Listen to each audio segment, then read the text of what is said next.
United States lead a lot with race. For me, it's not. Like in Canada, of course, people said things, but not at the extent of the U.S., where it's like, oh, we're gonna make sure that you know that you're different.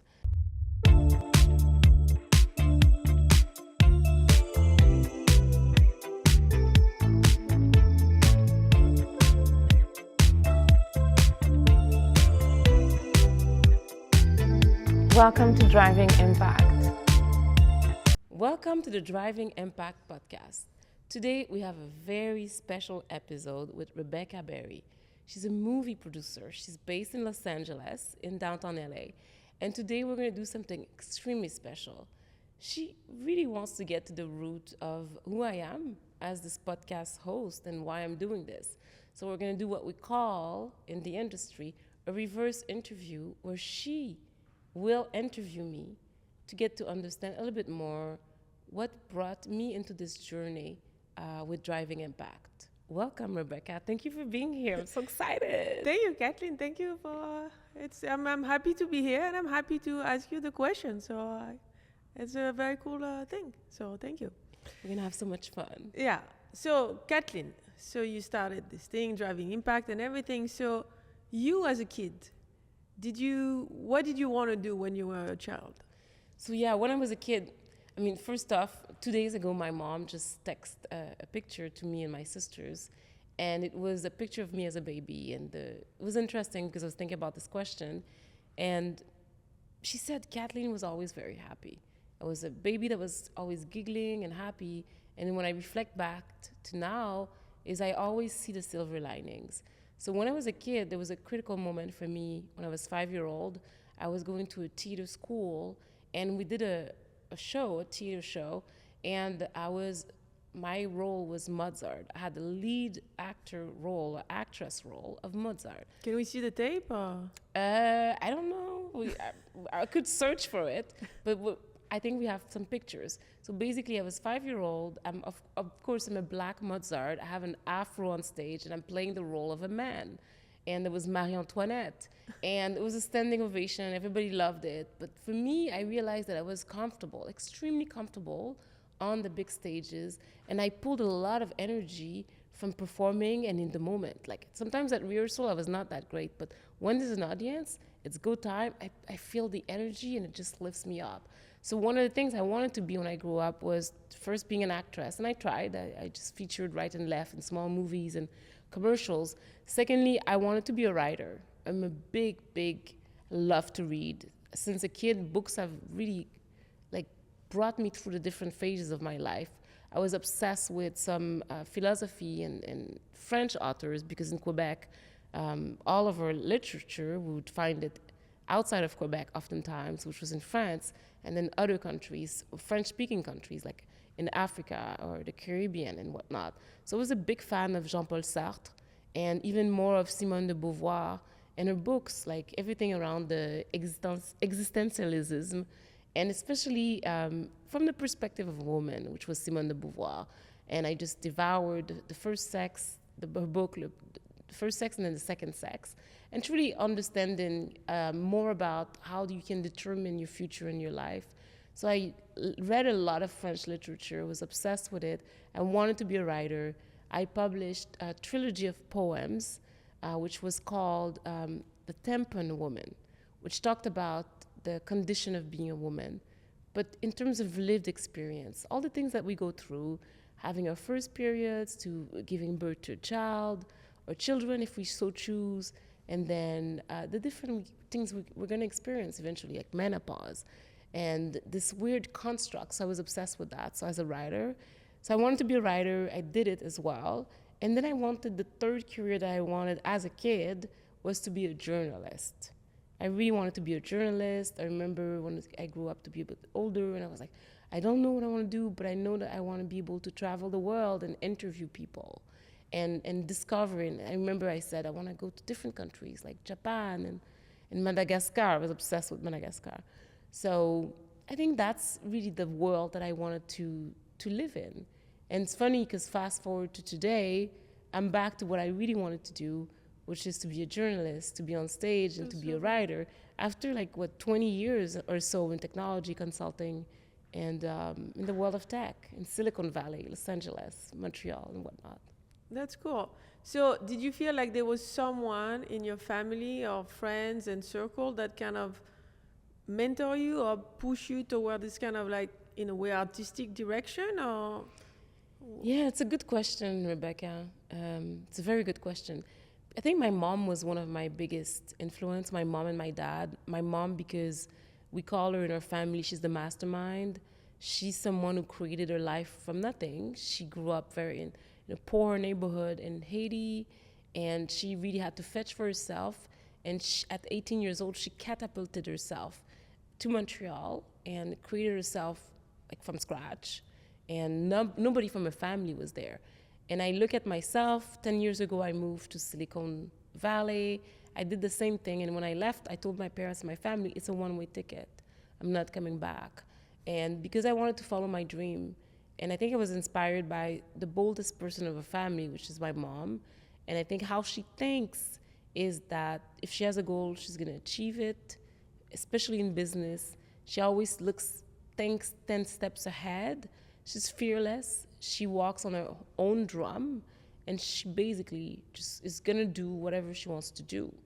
And when I was 25-year-old, what I realized is that I went to Haiti for the first time, and my whole family was talking to me about my mom as if the day she left was yesterday. They said, your mom just left, and she never told us she was gonna leave. And I'm like, oh no, really? It was like time had stopped, right? 30 years, let's say, and then they still hadn't digested that my mom made that bold move that she didn't tell anyone. And she just decided to manifest herself to a different country and never came back to Haiti and got married and had kids, etc. And eventually her brothers and sisters came there. But she's that kind of person. She's just gonna do what she wants to do. So I learned a lot from her. I became a little bit like her in that bold, deterministic way and fearless way. And what's interesting is my mom, when she started in Montreal, she wanted to be a nurse, so she started studying, but she started as a cook in the kitchen. So for me, whatever the job needs to be done, I'm just gonna do it. And I'm not afraid to roll up my sleeves and really strong arm myself through some of the biggest challenges that you can experience, and to eventually create your dream life in your future. So she's been a big influence. And what's interesting with my mom, she doesn't have a training in the arts, but when I looked and I observed her, is that there's two things. Yes, in business, she was very fearless in terms of running the show for the family, like a chief household officer. In her personal time, she loved listening to music. So I remember we were in the kitchen when we were a kid, and she would just play the song Hello from Lionel Richie. Hello, is it me you're looking for? And then she would be dancing in the kitchen because she would just live in the moment. She would just be happy. She would bask in the sun. So I learned that from her as well. Music has a huge role in my life, right? I connect to music. I drove here to downtown LA listening to my favorite music. It makes me happy. And then the other thing that I learned from my mom is, like, in all her extracurricular activities, she would do theater. She would volunteer at church to be in the theater troupe and do music shows. So she had this need to express herself through the arts, which never were a career, but were always the sideline. So that's what I learned from my mom. And then the second influence was my dad. So my dad was a bit more intellectual, always on time. So he would read every single book, would review every single homework, from science to arts or literature classes or French classes. So he was very organized and very thorough. And for him, he would always challenge us. Let's say he would drive us to the library and he would say, "What did you learn from reading this book?" Oh, that's cool. That's cool. And in me, I didn't think about summarizing a book, so he would always help us summarize and overcome the challenges and be a very calming presence in our life. And then the third person I would say that had the biggest influence is my religion teacher. So I went to a private school in Quebec that's called Brébeuf, and we had Monsieur Jacques Descaries. Monsieur Descaries, I went to the religion class. It was beyond religion. I think it was, for me, it was connecting to literature, art. I needed a thinking partner when I was 16, and I would just go to his office hours and then talk about like poetry, literature, philosophies. I would share with him my poetry. It was a big influence because he was kind of ethereal. He was disconnected from like the mundane things of life, and he would always focus on like the subject matter, which would be like literature, and we would go deep in conversations about different movements in art and philosophy and whatnot. And he would also tell me what he saw through my poetry, and he was able to identify also what I was afraid of and what I was scared of in what I was writing. So he was someone that was very important to me. Sometimes I would go grab coffee at his house. His daughter was also the same age, so I got to meet her in college, but it was never the same relationship that I had with her dad. I think her dad was my inspiration in terms of thinking inspiration. That's cool. So, and did you feel like the way you build your career, was there like moments that were like kind of key moments, or did you feel it was all like baby step, or were there like massive moments in your life and in your career? I think that's a good question because I've had multiple careers.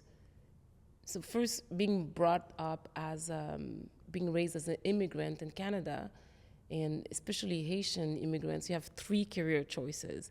You're gonna be a lawyer, you're gonna be an engineer, or you're gonna be a doctor.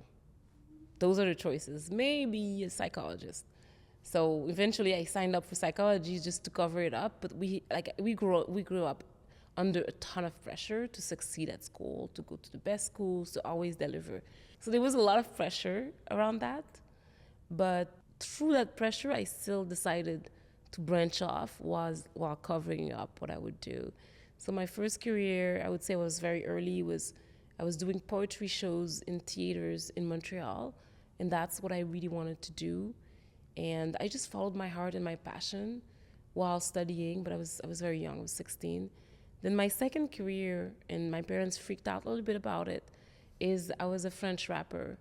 In Montreal, I even had a record deal from an indie label and then from a big pop rock label. And it was interesting. I really was passionate about it. I had an epiphany when I discovered the music group. I don't know if you know them, I Am. Yeah. And I'm French, so it's a very big band in France. It's like the Wu-Tang Clan of France. I know, it's the Wu-Tang Clan of France. And for me at the time, I went from poetry, and then my sister was like, have you ever thought of doing rap? And I said, rap? I mean, I listened to the American rap, like EPMD, Wu-Tang, etc. But English was not my self-expression in hip-hop. And then I discovered I Am, and especially the song Petit Frère from Shuriken. And I remember just even talking about it today, I was having chills all over my body because it was 2 worlds that I love, the world of poetry in French, because that's what I like, and then the world of rhythm and blues and the word of like spoken word, but music. And then I had my epiphany. I remember listening probably, I don't know, thousands and thousands of times on that song, and I decided this is what I want to do. So that was a pivotal moment. I remember at the time, I was super young, maybe 17. I was obsessed with Yves Klein, with the blue monochrome. So I would paint my room all blue, including the ceiling. And I had a cassette player, and I would play Petit Frère, which is little brother from I Am, in a loop, and just be so amazed about what was possible with poetry and hip hop. So that was another career, and to having a record deal and being on stages and on TV. And then eventually, later stage, I was offered a record deal. The biggest record deal was $150,000 to be able to record my hip hop album with a pop rock record in Quebec, record label. And I couldn't sign it because I already had a music manager, and I had a contract for multiple years, and had a music editor, which was from France, who had the same editor of Gainsbourg, and with all musical rights to my songs. And it was like, both of them were like, if you sign this deal, we're gonna sue you. Right? I think I was 23, I worked in a hospital, I didn't have much money, so I didn't sign the deal, because I was like, I can't do anything. I ended up signing with the indie label, and they ran out of money, and they never produced my album. And then after that, I had a surgery. I had nodes on my vocal cords. So I spent a month in silence where I didn't speak, and I had to do other things and focus on other things.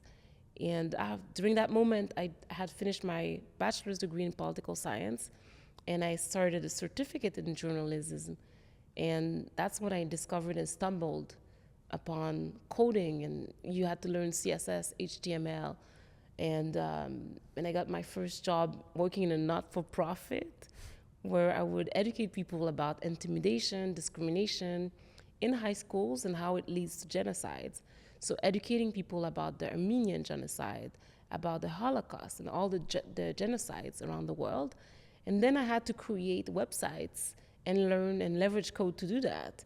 And I had a major epiphany because I had to create websites and I had to spend time at the lab, like on Mac computers, because nobody owned a laptop at the time. And I was like, oh, this is so cool, right? Because I wanted to be a journalist. I applied to multiple places to be on TV or in the newspaper, and nobody hired me. Then I worked in a not-for-profit, and then from working in a not-for-profit, started coding, and then I applied to KjP&x in Montreal, which as a webmaster and an editor, and I loved it because I was hidden behind a computer, playing with code, making the magic happen, and then I just went all in, and I went to Canoe as part of KjP&x, which was sales and advertising, and then I went to Yahoo as a editor, producer, and then product manager.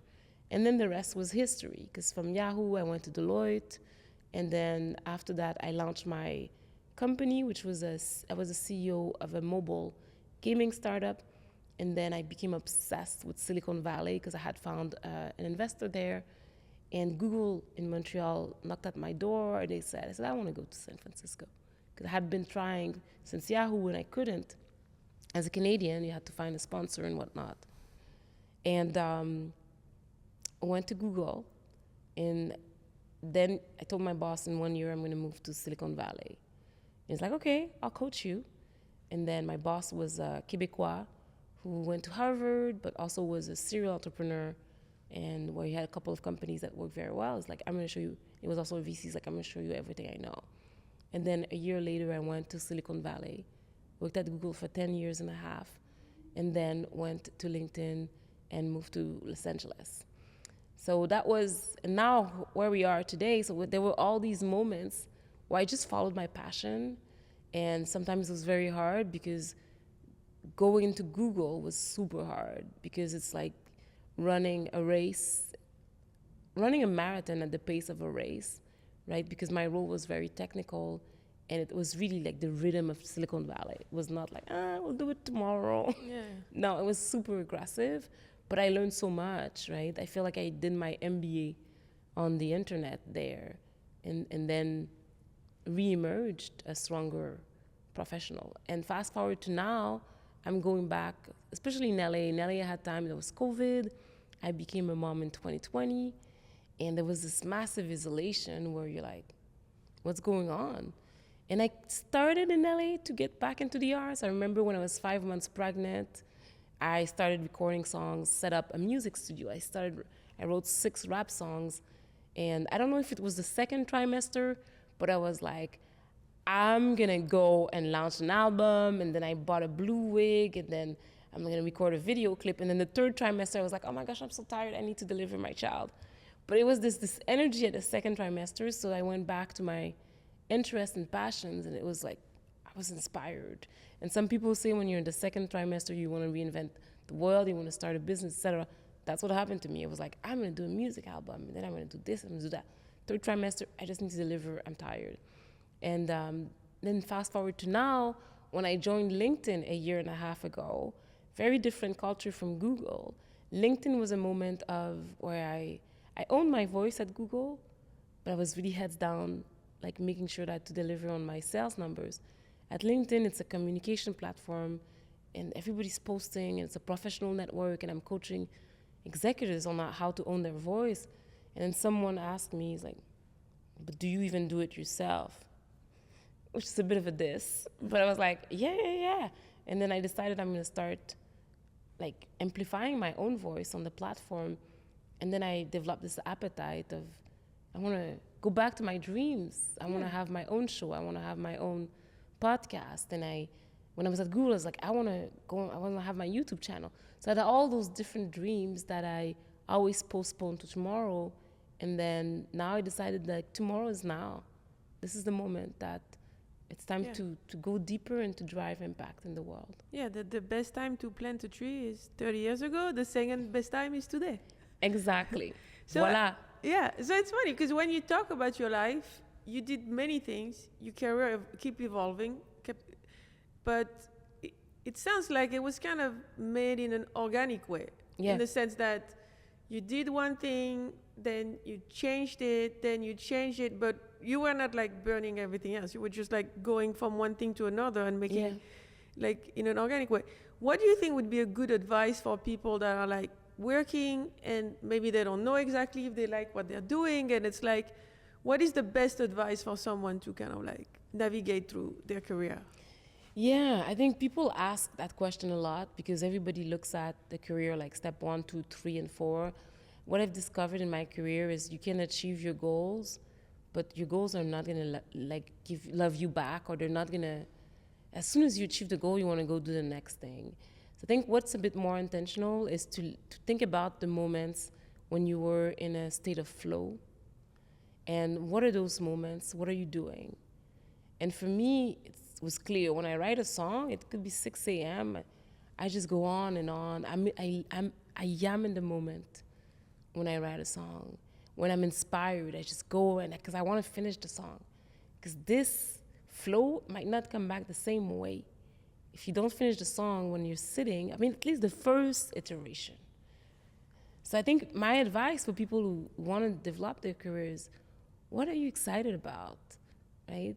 And when I started at LinkedIn, I said, I want to amplify my voice and I want to post. And then the more I posted, the more I realized I have stories to tell. So think about where do you find all your energy?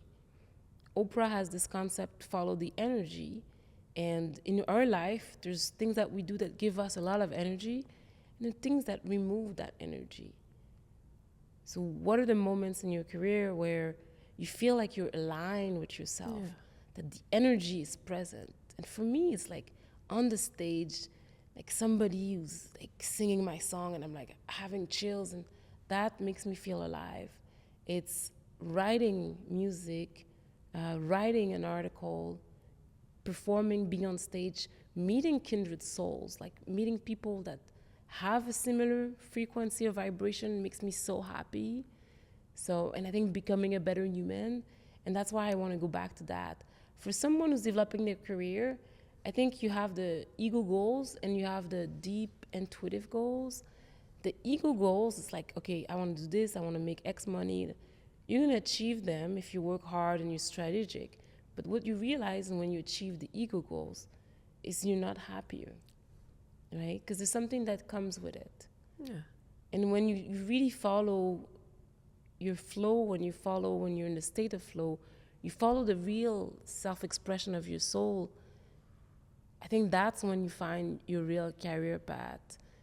And I think it's so, if you get to accept yourself, you get to accept the journey. Right? There's a journey and you want to accept it because it also can feed your bigger life purpose. Because you don't really know, you don't have the full clarity at every step of the way. It just makes sense when you look back. Yeah.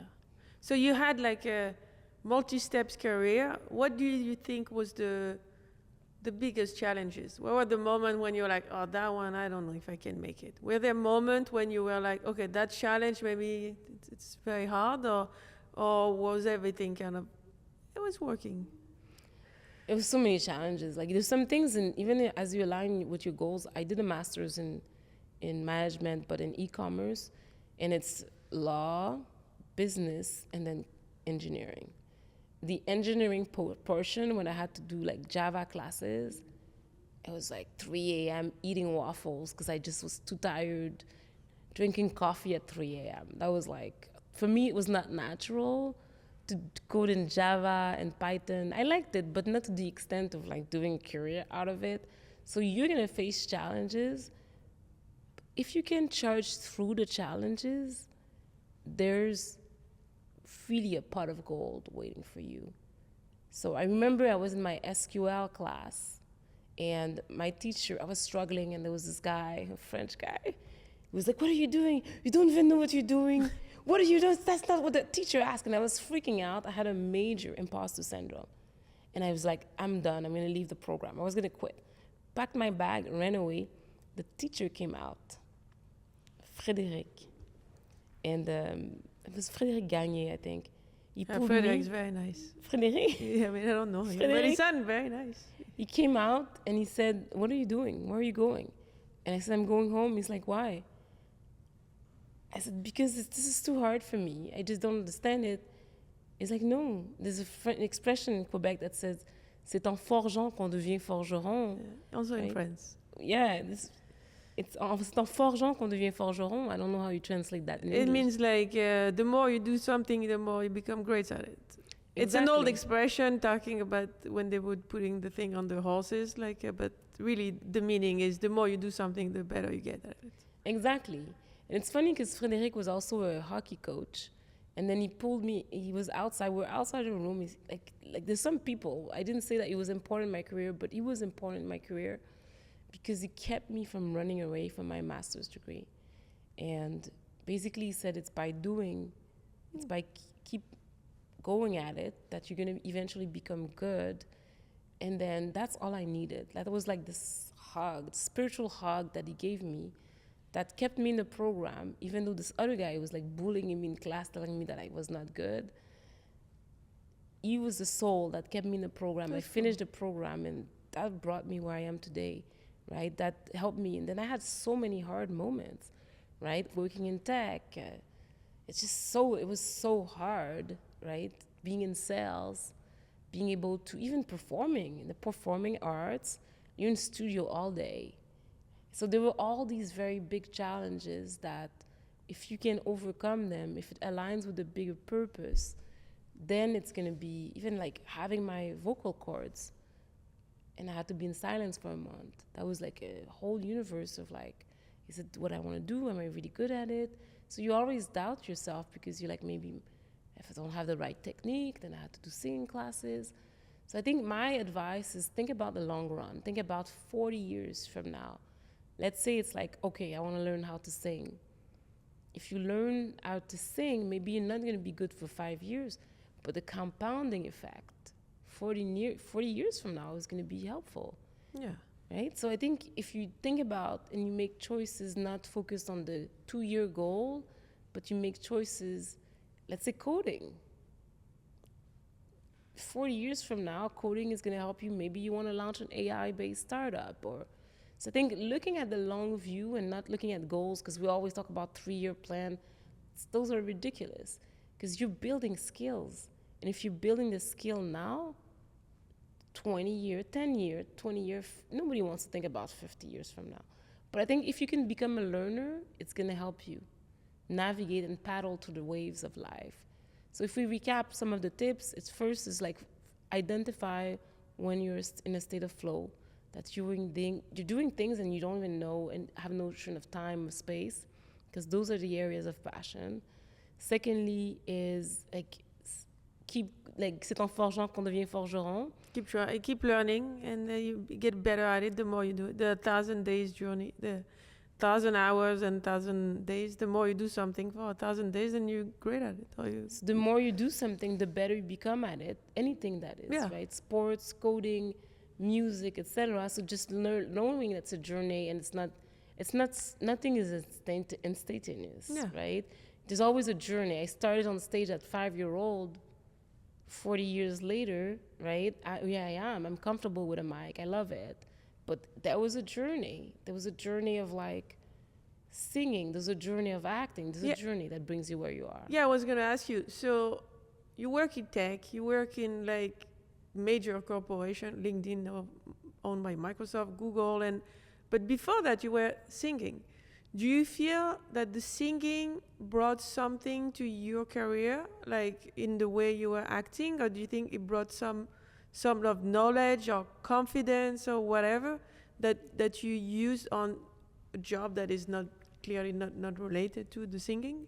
100%. And I didn't realize it, but one of my best managers at Google was, his name was Rishi Chowdhury, and he said, I was presenting to a customer, and he said, Kathleen, when you stand up and you speak in a room, the energy shifts. And I said, what do you mean? And he's like, you're so inspiring. There's something that happens when you stand up and you start speaking in a room. And I didn't know what he meant at the time, but then I realized that it's stemming from when I was 5-year-old, I was on stage. It's stemming when I was like 20 years old singing Black Maria on a stage.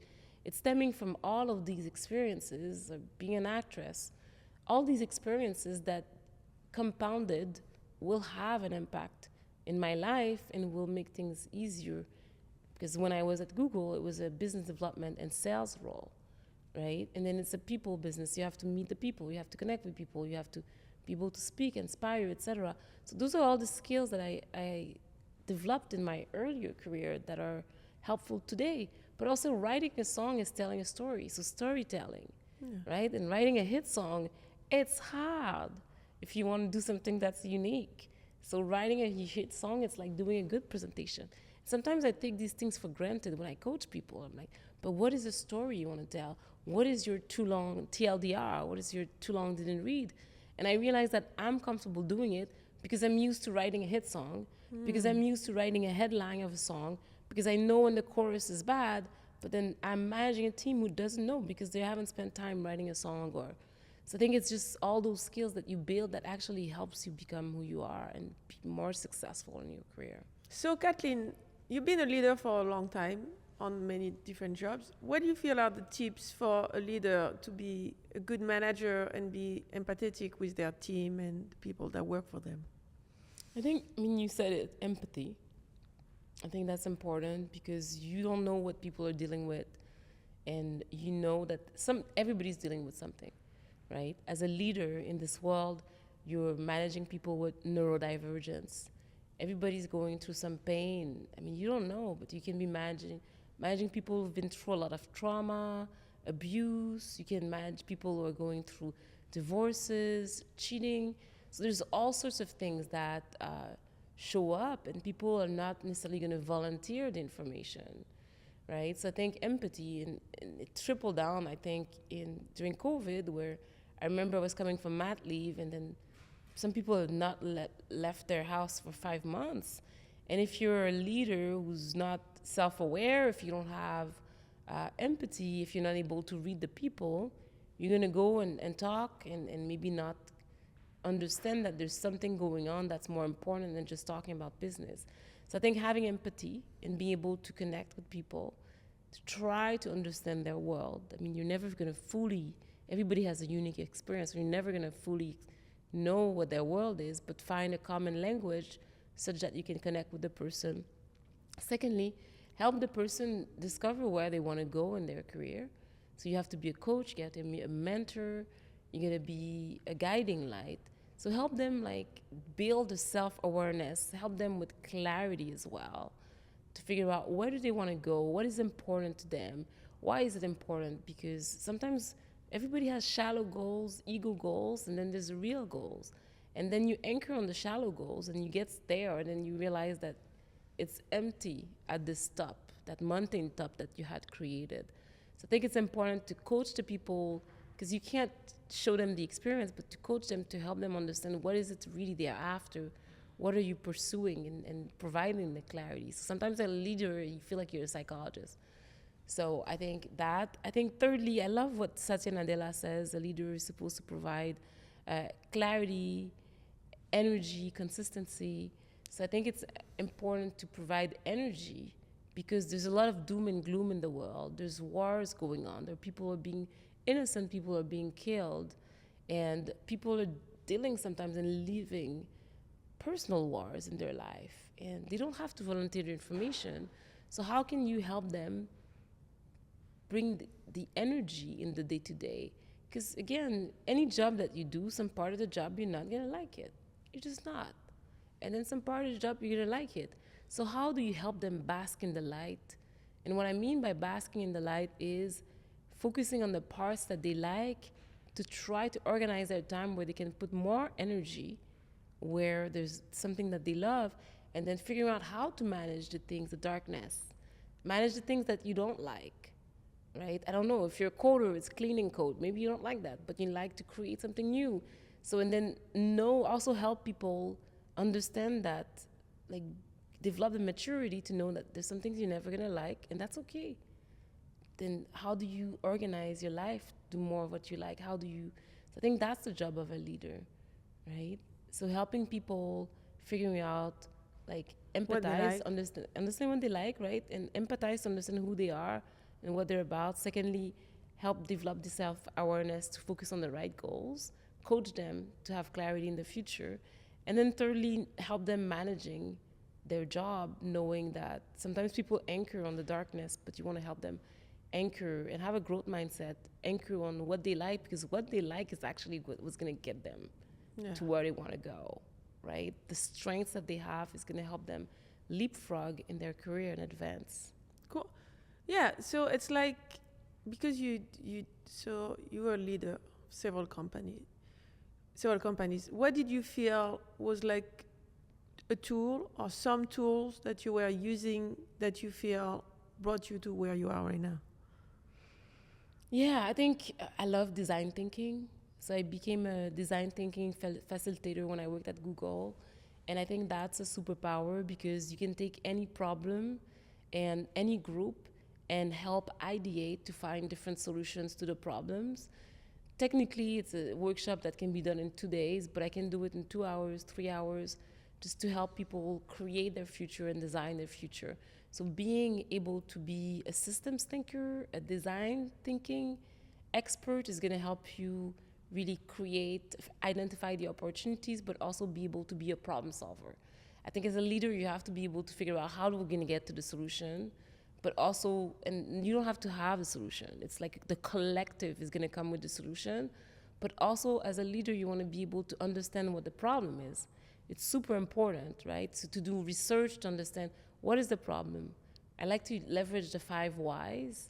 Why is that? Why? But why? Because sometimes we stay at the surface and we're like, this is the problem.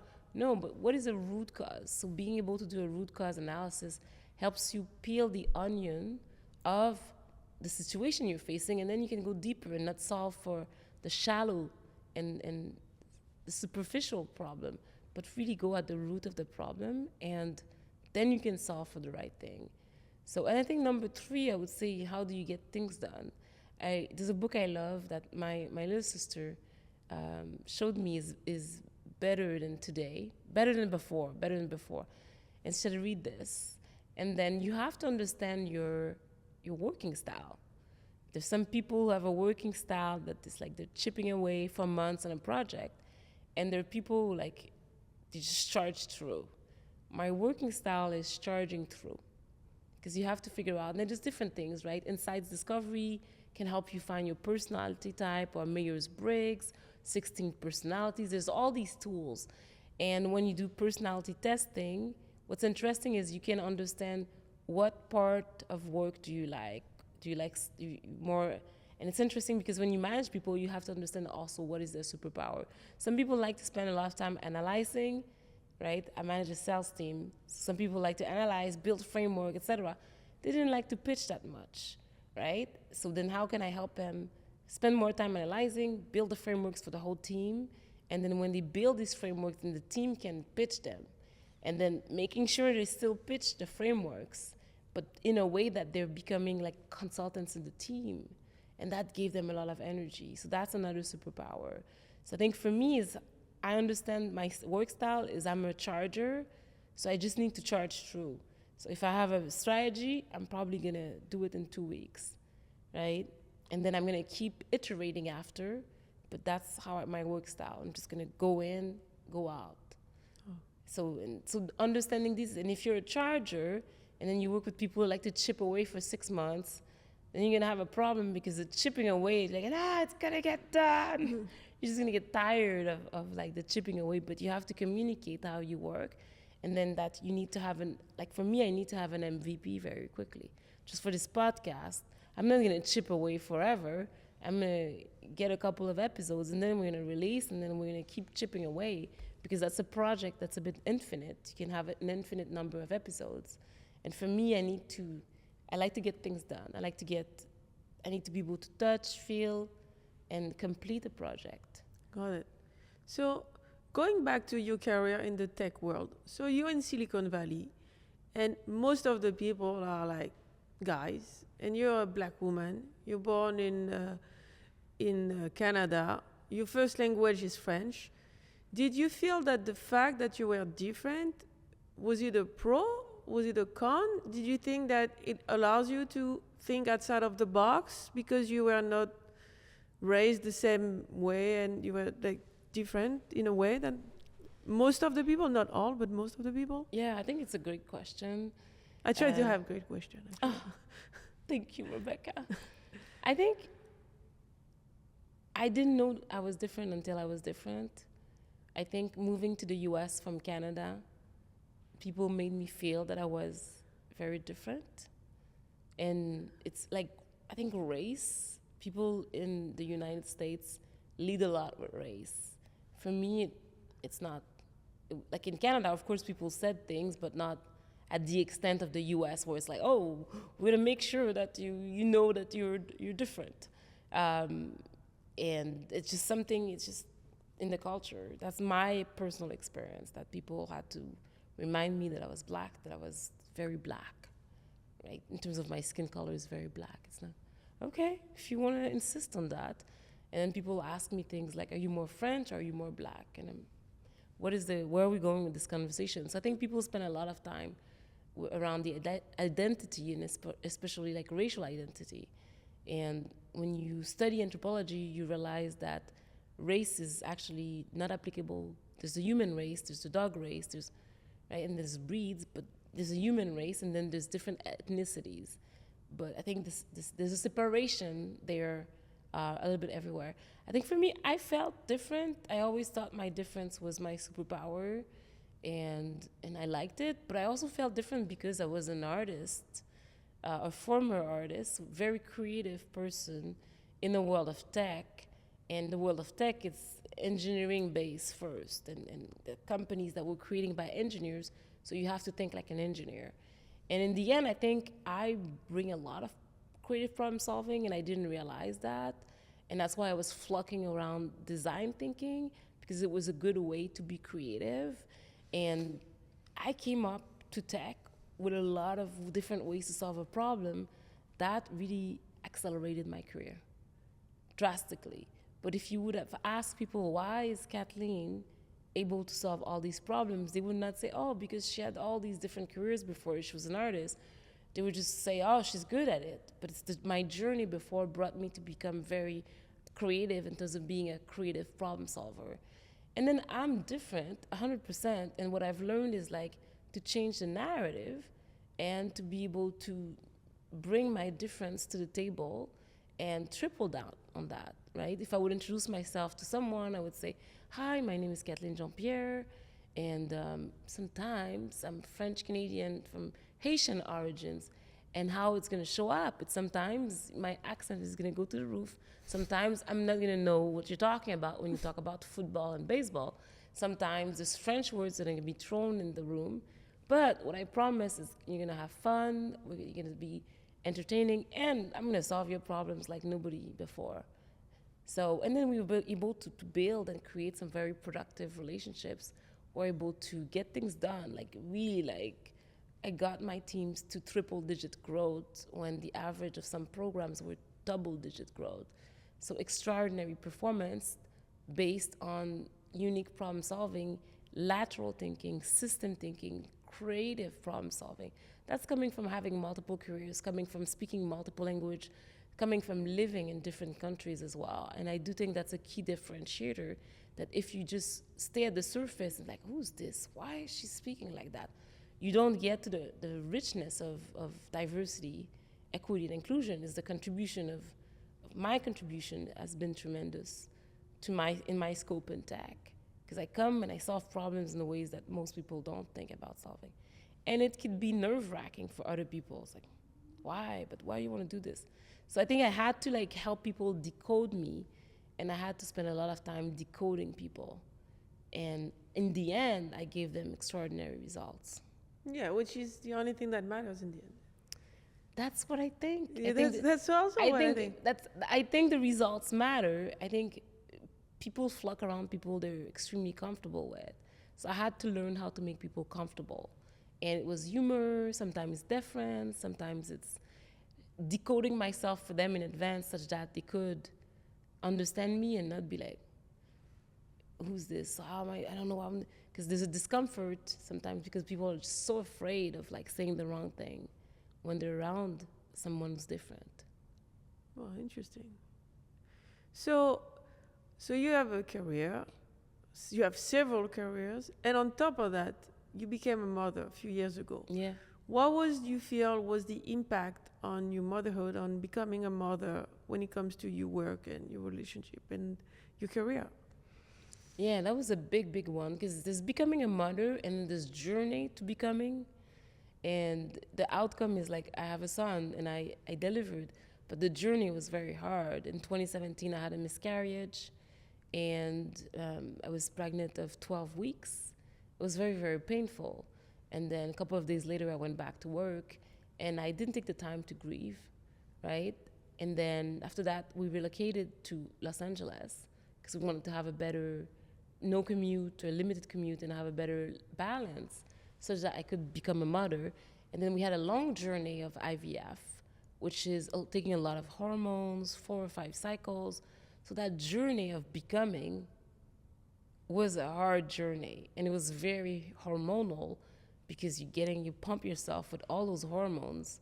The first thing I could think is like, oh my God, the poor chicken. I mean, it worked though.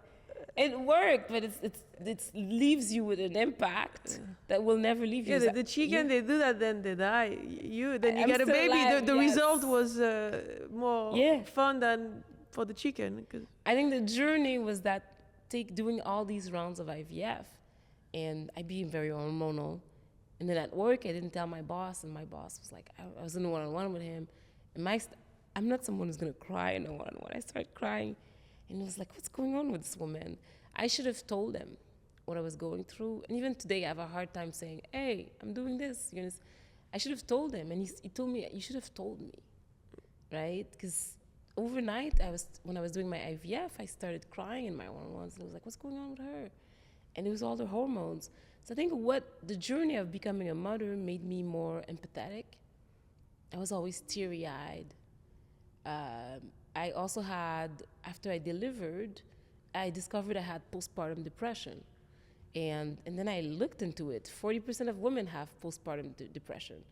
And I was like, me, I'm like the happiest baby. I remember I told you I was a happy baby. Yeah, happy Mozart at 5 years old. I know. I was always happy. And then suddenly I was like sad and teary-eyed. I would go in my team meetings and start crying. And people were like, what's going on with this person? So there's a journey of becoming a mother that's very intense.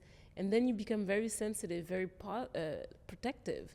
When I had my son, it was in Cedars-Sinai in Beverly Hills. And I remember he didn't even fit in the car seat. And then I was like, oh my gosh, I need to protect my son from the world. And that became my life mission. I need to protect my son. And I was so afraid because he was so small. He was like 7 pounds, not even 6.9 pounds. And I was like, I need to protect him. And then I think when you become a mother, I had gained 65 pounds. So I felt like a blob. I was like, who am I? I just couldn't find myself through the layers of fat. There's all those things that happen as well. I had like all those things like water and I was bloated. So all those things you don't know, and then it changes the sense of self. Then the person that you knew, first you don't know, am I ever gonna become me again? And what I realized is that I became better because I became more empathetic, more sensitive. I care about my son, I'm obsessed with him. I care about children in the world. And then I care more about the world. I care about the world, and he's 4 years old.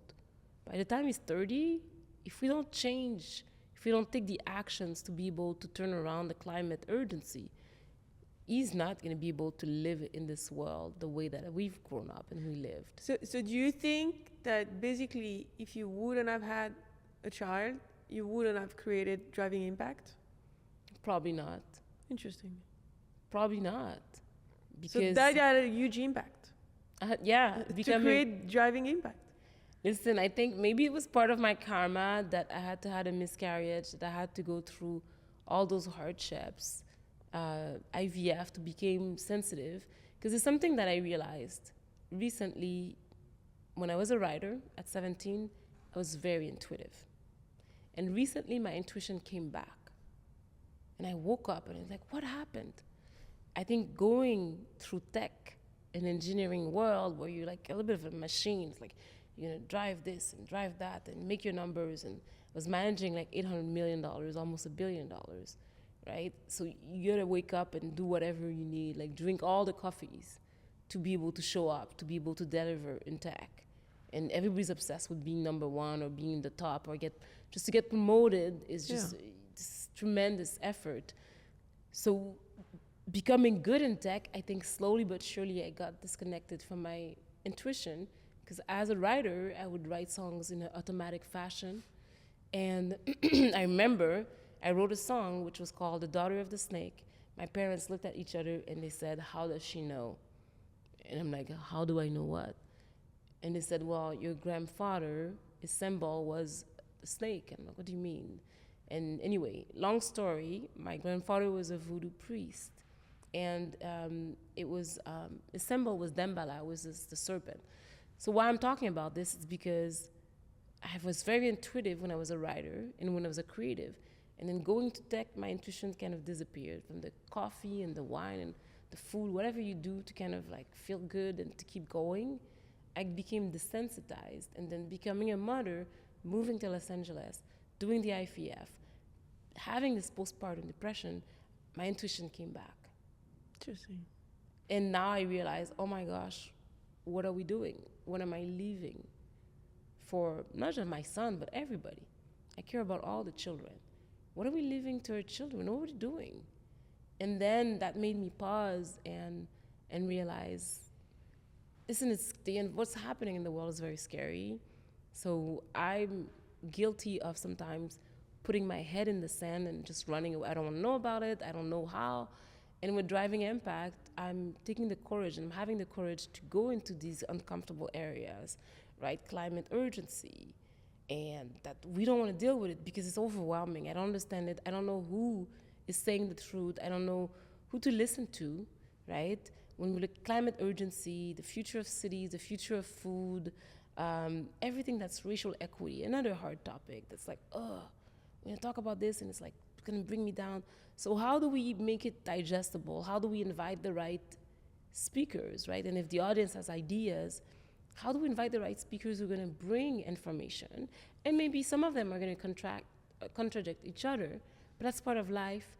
And then my job is gonna be like to figure out what are the 3 things you could do, right? To change the course of like global warming, CO2 emission, right? Carbon, water. Like, what can you do to drive impact? Not like a million things, 3 things. What can you do for social justice? What can you do to help with racial equity, affirmative action? Those are all areas that are very uncomfortable, that honestly, we just want to be ostriches and just put our head in the sand and just like, no, I'm going to drink my coffee, go to work, and then have my dinner, watch some show on TV, and feed my children, go to bed, and just do it all over again. Because we're in a culture that we're a bit of an hedonist culture where, yes, we want to work hard, but we want to have fun because we work so hard. And then sometimes all those social justice are uncomfortable and it looks hard. So Driving Impact is supposed to help us give some digestible facts and as best as we can, right, to the population such that people can drive impact. Baby steps, not like massive action, small action. If every person can take one small step every day, that's how we can create a better world for all, for our children, for people's children, for the planet. With your career and all those different experiences, what do you think is the one thing that people need to do to be successful in their career? if there would be only one thing that if you do that already, you're going the right direction? My one simple thing is, how do you become a problem solver, not just a problem seeker? And multiple people talk about it. People love to book one-on-ones with me and tell me what the problem is, dissect the problem. But when it's time to raise their hand, who wants to tackle the problem? The ostrich syndrome comes back. Everybody puts their head in the sand and run away, and then like, you leader, you're gonna solve it. But the thing is that people need to know is the path to becoming the next leader, and whatever the ambition is, the next step or the next big step, and this, you're gonna become a problem solver, right? And there's some stories of like, that people don't talk about, is like, for example, Larry Page, one of the co-founders of Google, and the role of Sundar Pichai. So apparently, the rumors say that Larry would come, talk to his team, and then leave the room, and then people would be like, what did Larry say? What does he want? Sundar would be like, let me break it down for you. So he's able, right, to translate and make the complex simple to be able to drive impact and to take actions. And he was like this translator of Larry. So how can you become this person who can find solutions to the problems and then come with a couple of solutions or ideas, or even just having the willingness of solving the problem? Because a lot of people, they come and it's like the complaint desk, and listen, become a problem solver in your organization. It's gonna change the world. People are gonna put you in rooms that you didn't have access to. Sometimes me, when I didn't know how to solve the problem, but I would volunteer, and I was very interested in solving some problems. I remember when I was at Google, Vice President Alan Tigerson just said, how do we solve for the discrepancy in terms of like women and men across levels at Google? And I started thinking about it, and I created this program back in the days in 2015 that was called the Coffee Club, which is a leadership development program for women at Google. And it was a transformative leadership program. And I ran the program for 7 years, which is hard. And it was basically, you had 90 days to tackle one goal in your career. One goal, baby goals, right? And the goal could be like speaking to a big audience, could be having a lunch with somebody that you're afraid of having a conversation with. So we organize all the goals, and then you would be coached, you would have a peer cohort, and then we had thousands of women around 20 different Google offices around like Asia. You had people in Asia, people in North America, you had the people in South America, you had people everywhere in the world, right? We had 20 chapters from India to Singapore to Silicon Valley, to the Google Search, to YouTube, to all Google Play, to Google Cloud, going through transformative experiences that gave them the courage to go after that promotion, change country, change career, etc. So I think that's how I was able to drive impact. By focusing, you gotta focus on the problems that are important to your leaders. So become a problem solver, not just a problem seeker, and focus on the problems of the most senior people in your organization, and they will carry you through, because we need more problem solvers. Yeah, it's funny because I'm a producer, and problem solving is the number one thing like producers have to do. So I remember once I shot a movie. I rented a house in the valley, and so we're shooting the movie. We started to shoot, and we were shooting outside. So we have like a lot of technicians. It's very expensive. And then we start shooting, and then the neighbor has 2 kids playing in the garden, and everyone looks at each other like, what are we gonna do? Like, if they keep playing, we can't film because of the sound, and we already spent thousands and thousands of dollars on technician. And it took me about, I don't know, maybe 10 to 15 seconds. I was like, okay, I know what I'm gonna do. I went, I knock on the door. Hey, mister, how you doing? Oh yeah, your kids, they're playing in the garden. I didn't go and say, can you put them inside? Would I be offended? Would I start screaming? I was like, what? Why would you like to go to Disneyland? He's like, what? He's like, yeah, I give you money right now, but you go to Disneyland so the kids don't play in the garden because I rented the house. And I give them, I forgot what it was, like $300, whatever it was, and they went to Disneyland. And for me, that's what producers do. It's like they find solution. Mm-hmm. If we just say there's kids playing outside and we can't shoot, it's not a solution, it's just a fact. Yeah. You have to find solutions. So it's funny that you say that that's the main thing, because I think that's what producers do. But Yeah. I think when you have a successful career in whatever you do, you're producing the career. I think you're a good producer because you helped us find this studio here, right? I'm trying to be. But I love finding solutions, and I love the idea of thinking outside of the box, because if you want to go frontal and start telling people don't go outside, why would they do it? You have to find an incentive. You have to find something they're going to be like, oh, okay, I'm going to do it.